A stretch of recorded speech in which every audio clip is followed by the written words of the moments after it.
बिस्मिल्लाहिर्रहमानिर्रहीम। अस्सलाम वालेकुम स्टूडेंट्स। जी स्टूडेंट्स, प्रीवियस लेक्चर को मॉड्यूल 8 का जो हमारा लेक्चर चल रहा है उसी का पार्ट 2 हम डिस्कस करेंगे। ठीक है, ये भी हमारा थ्योरेटिकल वाइज होगा। पार्ट थर्ड जो है वो इंशाल्लाह हम न्यूमेरिकली डिस्कस करेंगे। हमारे पास है जी types of inventory. Types of inventory में हमारे पास तीन बेसिक टाइप्स आती हैं स्टॉक इन ट्रेड में, और फिर स्टोर्स, स्पेयर्स एंड टूल्स, ये भी हमारी इन्वेंट्री ही है। स्टॉक इन ट्रेड में हमारे पास रॉ मटेरियल की इन्वेंट्री आ जाती है, वर्किंग प्रोसेस की इन्वेंट्री आ जाती है, और फिनिश गुड्स की इन्वेंट्री आ जाती है। मतलब ये है कि जब आप प्रोडक्शन कर रहे हैं तो आपने कॉस्ट अकाउंटिंग के अंदर कॉस्ट ऑफ गुड्स सोल्ड पढ़ा होगा। उसमें आपने रॉ मटेरियल भी पढ़ा है, उसमें वर्किंग प्रोसेस भी पढ़ा है, और आपने फिनिश गुड्स भी स्टडी किया है। ठीक है, ये तीन तरह की इन्वेंट्री होती है। नॉर्मली आपको बैलेंस शीट के अंदर एक ही इन्वेंट्री स्टॉक इन ट्रेड के नाम से नजर आ जाती है, और उसके अंदर जो है अगर आप नोट्स में जाएं, एडिशनल एक्सप्लेनेशन में जाएं, तो आपको ये तीनों जो है वहां पे नोट्स में मिलेंगे। और स्टोर, स्पेयर एंड टूल्स जो है ये भी as it is balance sheet में करंट एसेट्स में आपको नजर आते हैं। ये दोनों हमारी इन्वेंट्रीज हैं।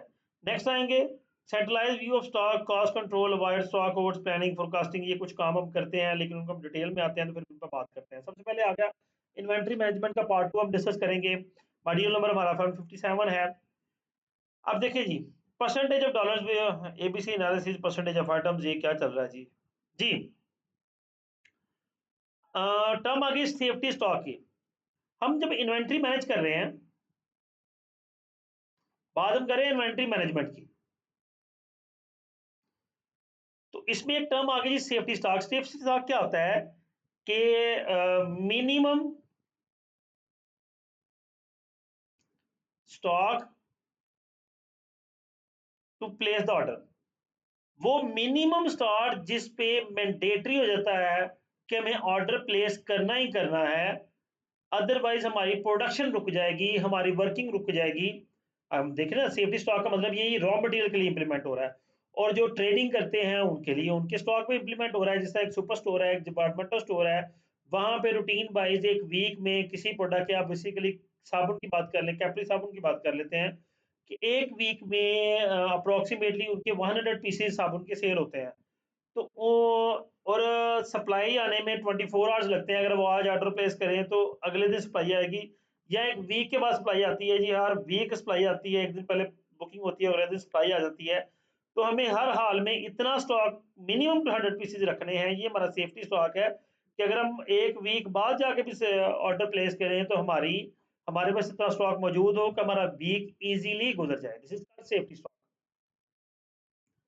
फिर आ जाएंगे मॉड्यूल नंबर 158 है जी। ये क्या कहता है जी, लीड टाइम। लीड टाइम क्या है कि कितना टाइम लगता है। ये लीड टाइम तीनों में कैटेगराइज, बल्कि हम सारी चीजें देखते आगे आनी है। सेफ्टी स्टॉक में बात करते हैं। हमारे पास ना स्टॉक होता है, एक मैक्सिमम लिमिट होती है, एक मिनिमम होती है, और एक सेफ्टी लेवल होता है। ठीक है, अब ये लीड टाइम तीनों के लिए होता है। मैक्सिमम, अब मैंने एक वीक बता दिया, तो हमारा जो 7 डेज है ये लीड टाइम है। 7 डेज के अंदर अंदर हमें नया ऑर्डर प्लेस करना है। जो मैक्सिमम यूनिट्स हम कितने रखते हैं, आप देखिए, मैं आज सैटरडे है, मेरी सप्लाई मंडे को आनी है, मैंने आज ऑर्डर प्लेस करना है तो मंडे को सप्लाई आ जानी है।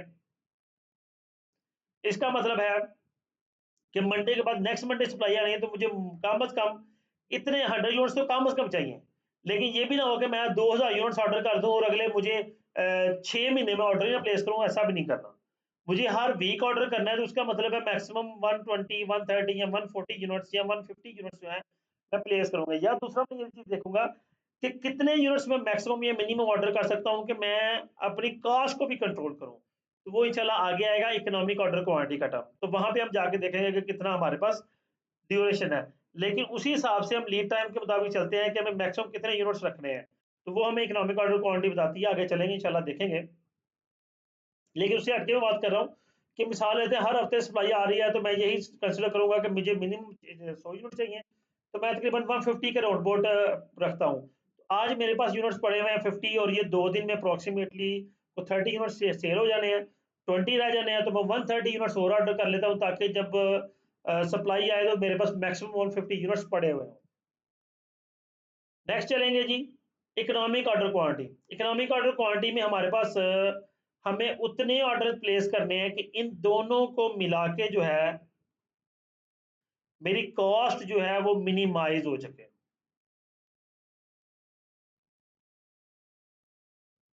कम से कम मेरी कॉस्ट हो, ये मेरी कोशिश होगी। अब देखें जी, ये मेरी ऑर्डरिंग कॉस्ट है, जैसे जैसे मैं अपने यूनिट्स बढ़ाता जाऊंगा मेरी ऑर्डरिंग कॉस्ट कम होती जाएगी।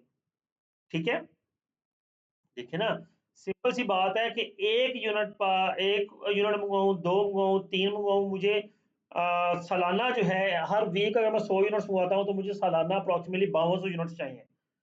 मेरे 100 यूनिट्स अगर वीक में सेल होते हैं तो मेरे सालाना 5200 यूनिट सेल होते हैं। तो मैं अगर एक ही ऑर्डर मंगा लूँ तो सबसे कम मेरी जो है वो कॉस्ट आएगी एक ही ऑर्डर की कॉस्ट। होल्डिंग कॉस्ट जैसे-जैसे आप यूनिट्स बढ़ाते जाएँगे आपकी कॉस्ट बढ़ती जाएगी। तो मुझे वो उस लेवल पर रहना है जहाँ पे मेरी कॉस्ट मिनिमम हो। वो इकोनॉमिक ऑर्डर क्वांटिटी का आता है और आप टोटल कॉस्ट का लेवल देख लें कि वो पहले डिक्लाइन हुई है और फिर बढ़नी शुरू हो गई है, और ये वो पॉइंट है जहाँ पे मेरी टोटल कॉस्ट मिनिमम है। ठीक हो गया जी? Ordering cost to place the order होता है, और कैरिंग कॉस्ट बेसिकली कहते हैं होल्डिंग कॉस्ट को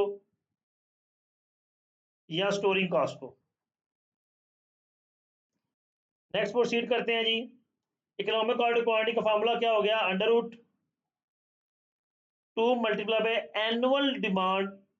ठीक है, जितनी भी टोटल डिमांड है, ये एनुअल डिमांड कह लें, multiply by ordering cost divide by carrying cost per unit.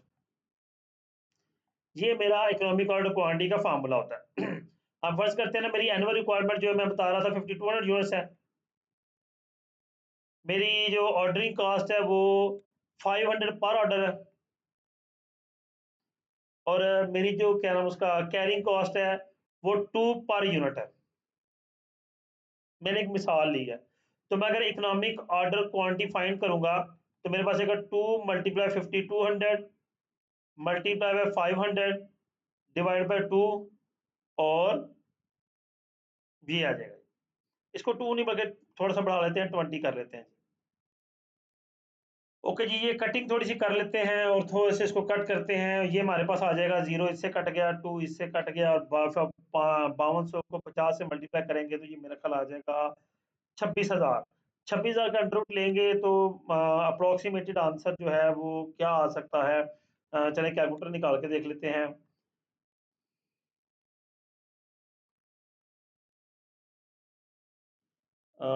Scientific ही है बिल्कुल।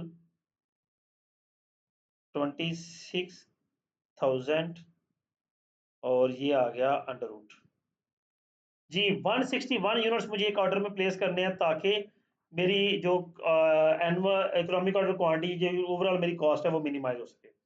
नेक्स्ट प्रोसीड करेंगे जी हम। इन्वेंट्री मैनेजमेंट ही हमारे पास चल रहा है। इन्वेंट्री के लेवल्स होते हैं, maximum level, average level, reorder level, minimum level, danger level. ये सारे जो थोड़े से आपको उन्हें कहीं ज़्यादा लिख दिए हैं मैंने, कुछ 2-3 आपको बताए थे। मैक्सिमम मुझे कितने यूनिट्स चाहिए, मिनिमम कितने होने चाहिए, डेंजर लेवल कम अज़ कम कितने यूनिट्स मेरे पास होने चाहिए। एवरेज लेवल दोनों का एवरेज आ जाएगा, मैक्सिमम मिनिमम का देखें यहाँ पे मैक्सिमम कितने हैं, 5 हैं, और यहाँ मिनिमम 1 है, और सेंटर जो ये जो पॉइंट होगा ये हमारा हो जाएगा उसका एवरेज का। जी, उसके बाद रीऑर्डर लेवल जो है कि कब मुझे नया ऑर्डर प्लेस करना है। उसके बाद नेक्स्ट आ गया मेरे पास कैश मैनेजमेंट। कैश मैनेजमेंट क्या है कि मेरे पास कितना कैश है इन हैंड है, कितना कैश बैंक में है, और कितने कैश कन्वर्टेबल्स हैं। कैश कन्वर्टेबल्स में मेरे पास क्या आता है? मेरे पास इन्वेंट्री भी आती है, मेरे पास अकाउंट रिसीवेबल्स भी आते हैं।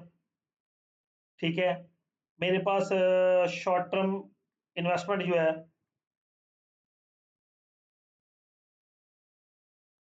ये सारी चीजें मेरे कैश कन्वर्टेबल्स हैं।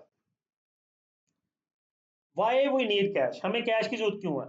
ऑब्वियसली हमें हमें डे टू डे ऑपरेशन के लिए कैश की जरूरत पड़ती है। कहीं को परचेजिंग की है, कहीं कोई स्टेशनरी परचेज कर लिया, कुछ भी काम कर लिया, उसके लिए मुझे कैश जरूरत है, और कैश में नहीं है तो मैं टेक्निकली इंसॉल्वेंट हो जाऊंगा। ठीक है जी, प्रोसीड करेंगे आगे।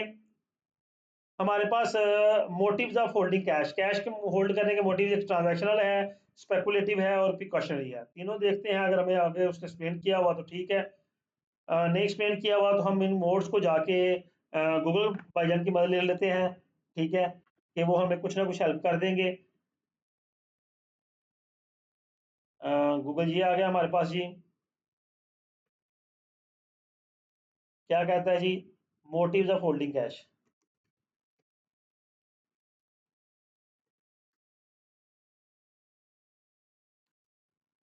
कौन कौन से हैं? Transactional,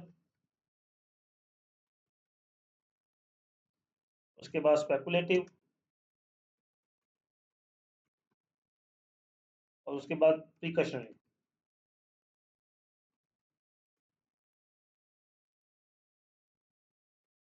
ji, transaction motive is for daily business needs like paying employees, sales, suppliers. The precautionary motive is to cover unexpected expenses or emergencies. ठीक है.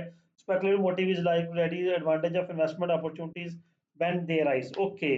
जी, ट्रांजैक्शन मोटिव तो ये है कि जो डे टू डे ट्रांजेक्शन हैं, एम्प्लॉयज को पैसे देने हैं, को खर्चा करना है, को एंटरटेनमेंट करनी है, कुछ प्राइस पेमेंट करनी है, इसके लिए ट्रांजैक्शन मोटिव है। प्रिकॉशनरी मोटिव ये है कि अगर कोई अचानक हमें पैसे जरूरत पड़ जाती है, कोई नुकसान हो जाता है, कोई खर्चा कहीं इमरजेंसी हो जाती है, जिससे घर के अंदर कुछ पैसे रखे होते हैं, कोई फौत भी हो जाए, कहीं को आना जाना पड़ जाए इमरजेंसी की सूरत में, तो उसके लिए वो प्रिकॉशनरी मेजर्स आ जाती हैं। और तीसरा हमारा है जी स्पेकुलेटिव। स्पेकुलेटिव मोटिव क्या है कि अगर हमें कहीं पे कोई शॉर्ट टर्म इन्वेस्टमेंट करनी पड़ जाती है, तो वो स्पेकुलेटिव मोटिव आ जाता है हमारा। ये तीन मोटिव्स आ गए, ये भी हमने देख लिए। फिर वापस आते हैं जी हम कैश साइकिल की बात करेंगे। कैश साइकिल दो तरह से होता है।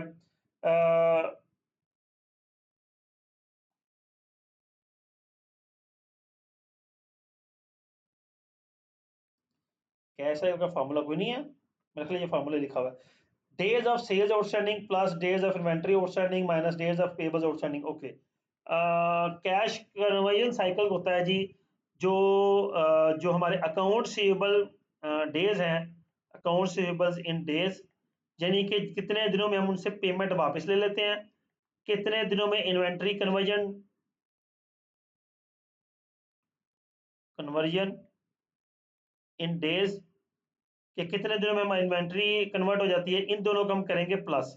फर्स्ट को हमारे 37 दिन में पेमेंट आ जाती है, 42 दिन लगते हैं हमारी इन्वेंट्री कन्वर्ट होने में, और फिर लेस करेंगे पेबल्स आउटस्टैंडिंग के, हम पेबल्स को पेमेंट करते हैं जी तकरीबन 50 दिनों या 45 दिन कर लें, तो ये माइनस होगा। इसका मतलब है हमारा कैश कन्वर्जन साइकिल जो है वो अप्रोक्सीमेटली आ जाएगा 36 दिनों में हमारा कैश कन्वर्ट होकर दोबारा वही बन जाता है हमारे लिए। ठीक है, यानी कि एक साइकिल से होके कैश आ जाता है। कन्वर्जन साइकिल का पूरा एक साइकिल घूम फिर लेता है 36 दिनों में कैश के इन्वेंट्री से होके इन्वेंट्री सॉरी पेबल से होके इन्वेंट्री से होके रिसीवेबल से होके फिर एक साइकिल पूरा हो जाता है हमारा। जी, कैश साइकिल इम्प्रूव करना का मतलब क्या है कि आप अपने अकाउंट रिसीवेबल्स का ड्यूरेशन कम करें, इन्वेंट्री कन्वर्जन पीरियड का ड्यूरेशन कम करें, और जो आउटस्टैंडिंग पेबल्स हैं इनका ड्यूरेशन ज़्यादा देने करें, तो हमारा कैश कन्वर्जन साइकिल उतना कम होता जाएगा। जितना ये कम होगा उतना ये बेहतर होगा। आगे चलते हैं जी कैश बजट की तरफ। कैश बजट क्या है कि हम ये बजट बनाते हैं कि हमें कहाँ-कहाँ से पेमेंट्स आएँगी, कहाँ-कहाँ हमने पेमेंट्स करनी है, ओपनिंग बैलेंस हमारा क्या है, क्लोजिंग बैलेंस क्या है, और उस सूरत में हम डेफिसिट रहे या सरप्लस रहे। ये जो हमारा सालाना गवर्नमेंट का बजट आया, जून चल रहा है, जून में बजट की डिस्कशन हो रही है, तो बजट में यही कुछ होता है कि गवर्नमेंट अपने एक्सपेंसेस देखती है, पेमेंट्स देखती है, कहाँ-कहाँ हमने खर्चे करने हैं। फिर गवर्नमेंट अपनी रिसीट्स निकालती है कि अब ये पैसा कहाँ-कहाँ से हमने इकट्ठा करना है, और फिर एट द एंड गवर्नमेंट देखती है कि ये पैसा इकट्ठा करने के बाद हम सरप्लस में रहेंगे या डेफिसिट में रहेंगे, और हमारा बजट अलग हुक्म से डेफिसिट ही रहता है। जी, कैश के सोर्सेज में सेल्स रेवेन्यू है, लोन्स हैं, और सेल्स ऑफ एसेट है। नेक्स्ट आ जाती है एप्लीकेशन ऑफ कैश, कहाँ कहाँ कहाँ अप्लाई होता है, परचेज करते हैं, एक्सपेंसेस करते हैं, लोन की रीपेमेंट करते हैं, या कहीं इन्वेस्टमेंट करते हैं। जी, और डेफिसिट सरप्लस क्या है कि कैश अगर हमारा पेमेंट ज़्यादा हो जाए तो डेफिसिट है, और सीट्स ज़्यादा हो जाए तो सरप्लस है। जी स्टूडेंट्स, ये आपका मॉड्यूल नंबर 8 था। उम्मीद करता हूँ आपको अंडरस्टैंडिंग होगी। ठीक है, अगर आपको लेक्चर अच्छा लगा हो तो वीडियो को लाइक कीजिएगा, कमेंट कीजिएगा, अपने फेलोज के साथ लाजमी शेयर कीजिएगा। अपना ख्याल रखिएगा। अल्लाह हाफिज़।